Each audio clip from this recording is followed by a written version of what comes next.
Miguel Iturrate back here on the CRP, and we've got some breaking boxing news coming across the wires today, and we're getting some Twitter action from Rafael of ESPN. That's some big news, and this is what he's got. Breaking: heavyweight contender Jarrell Big Baby Miller is tested positive for a banned substance, GW1516, ahead of his scheduled challenge of unified world title holder Anthony Joshua.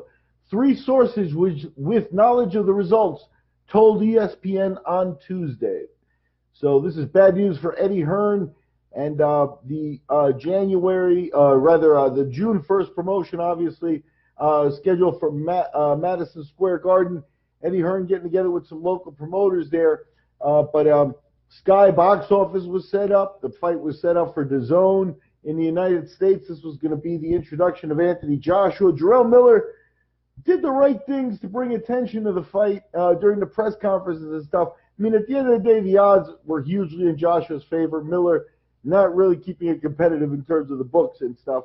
But the talking stuff got done. Joshua, made his presence felt at the press conferences as well, and they were moving forward here. But this positive test really puts a negative spin on things. So here, I'm going to draw 2 paths. I think there's 2 things that I'm going to state could happen here, and we'll see how it goes. First, I expect a robust Jarrell Miller defense is definitely option number 1.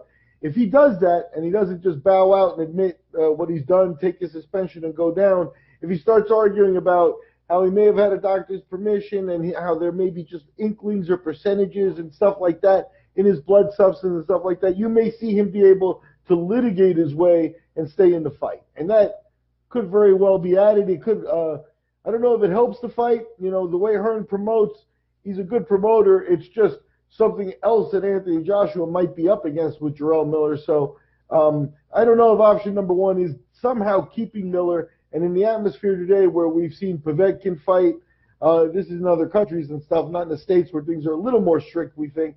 But, we've seen, Lucas Brown is fighting in England where things are strict.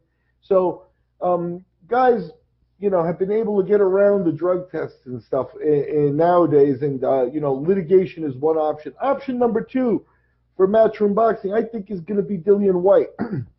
Dillian Whyte, obviously a former opponent of Anthony Joshua under the Matchroom flag.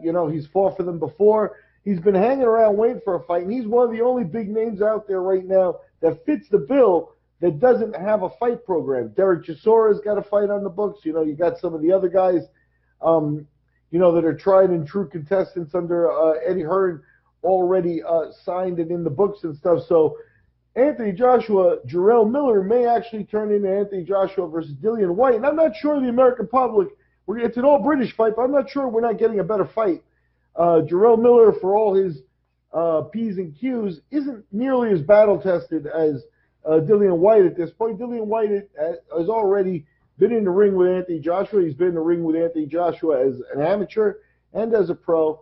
And, Eddie Hearn may turn out to get a better fight out of it. The public may turn out to get a better fight out of it. Jarrell Miller, it's a blow to him. We'll see what happens here after, the immediate announcements will come soon here. We'll see if the fight is going to be off, if Miller has to serve some type of suspension, or if he's going to go and get the lawyers out and try to battle his way back and stay in. So interesting times just got more interesting in the heavyweight division. Rafael of ESPN says he's got 3 sources that say Jarrell Miller is going to test positive for GW1516, whatever that is. So, hey, give me some of that GW1516, please. I'm Miguel Iturrate for the CRP.